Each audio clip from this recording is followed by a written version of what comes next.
Welcome back ख़वातीन और हज़रात। और इस वक्त हमारे साथ एक बड़े मुनफरिद मेहमान मौजूद हैं। 13 साल की उम्र है, 7th ग्रेड में पढ़ते हैं ब्रेनफील्ड स्कूल में, और अभी इन्होंने अपनी किताब लिखी है, इस उम्र में अपनी किताब लिखी है जिसका नाम है solar flame radiance of justice. अब ये इसके पीछे क्या सोच है, क्या इसका प्लॉट है, और इस किताब के हवाले से, ये किताब अमेज़ॉन पे अवेलेबल है अभी ई बुक के तौर पर, रीडर्स इसे पढ़ सकते हैं और देख सकते हैं। हमारे साथ इस वक्त मोहम्मद ताहा सिद्दीकी मौजूद हैं जो इस किताब के राइटर हैं। अस्सलाम वालेकुम। वालेकुम अस्सलाम। कैसे हैं ताहा, आप ठीक ठाक हैं? जी मैं ठीक हूँ, आप कैसे हैं? मैं ठीक हूँ, थैंक यू सो मच। ताहा, हमें बताइए कि ये नाम तो बड़ा ही अट्रैक्टिव है, solar flame radiance of justice. इसमें क्या ऐसे लगता है कोई जस्टिस के हवाले से कुछ कहानी लिखी गई है? जी ऐसा ही है। एक सुपर हीरो है जो अपने टाउन में जस्टिस लेके आता है। अच्छा, उसके ऊपर ही कहानी। उसके ऊपर। अच्छा, तो ये आइडिया आपको कैसे आया? पहले भी आप लिखते रहे? ये पहले भी मैं लिखता था लेकिन बुक के फॉर्म में कभी नहीं लिखा। और इस बार वेकेशन में मेरे पास काफी टाइम था तो मैंने सोचा कि एक बुक लिखते हैं। और फिर यही दिमाग में आ गया कि सुपर हीरो के बारे में बुक लिखते हैं। और फिर मैंने लिखना शुरू किया इस बुक के बारे में, और अराउंड 2.5 मंथ की बुक कम्प्लीट हो गई। 2.5 मंथ्स में? अच्छा, वैसे जाहिर है कोई और लिखाई होती है, आप ऐसे राइटिंग कर रहे होते हैं या कॉम्पोजिशंस होती हैं, वो एक डिफरेंट तरीकाकार होता है। किताब के लिए कुछ और भी प्री रेक्विजिट्स हैं या एसेंशियल्स हैं जिनको फॉलो करना पड़ता है, तो वो सब चीज़ें आपने क्या उसकी कोई तरबियत हासिल की, या वैसे आपने कोई कहीं से सीखा देखा? क्योंकि किताब को लिखना जाहिर है वो एक फॉर्मेट या एक तरीकाकार उसमें फॉलो करना होता है। मतलब बहुत बुक लिखने से पहले मैंने इसके बारे में रिसर्च भी की थी।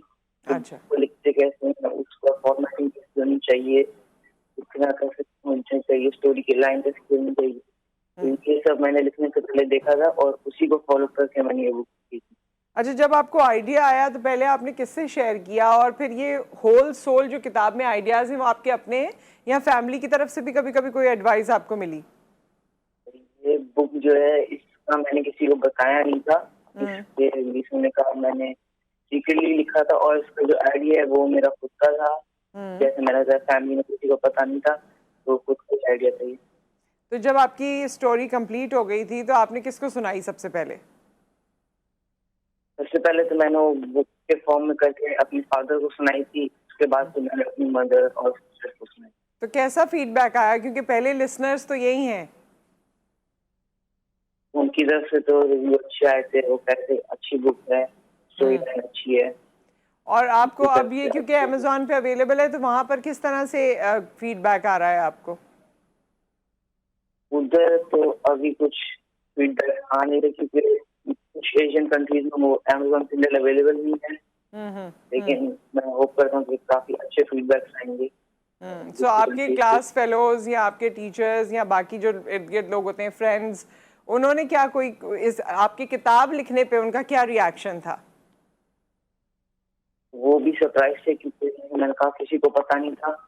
और जब मैंने उन्हें भी बुक पढ़ाई थी तो उन्हें भी अच्छी लगी थी। अच्छा, आप ये बताइए कि आपकी, क्योंकि आपने कहा कि सुपर हीरोज़ के हवाले से, तो सुपर हीरोज़ की बहुत सी मूवीज़ भी हैं, बहुत सी चीज़ें लोगों ने देखी हैं।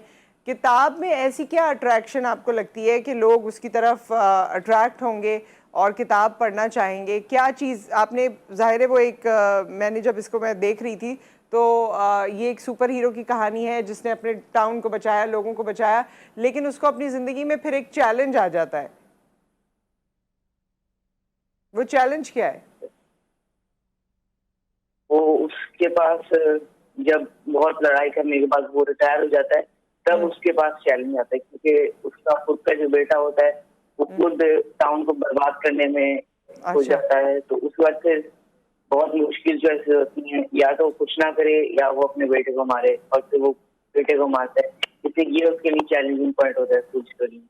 अच्छा, सही। सो ये बुक जो है, आपने बताया 2-2.5 महीने में आपने लिखी है। कितना टाइम देते थे एक दिन आप, एक दिन में लिखाई को अपनी? 4 आवर्स।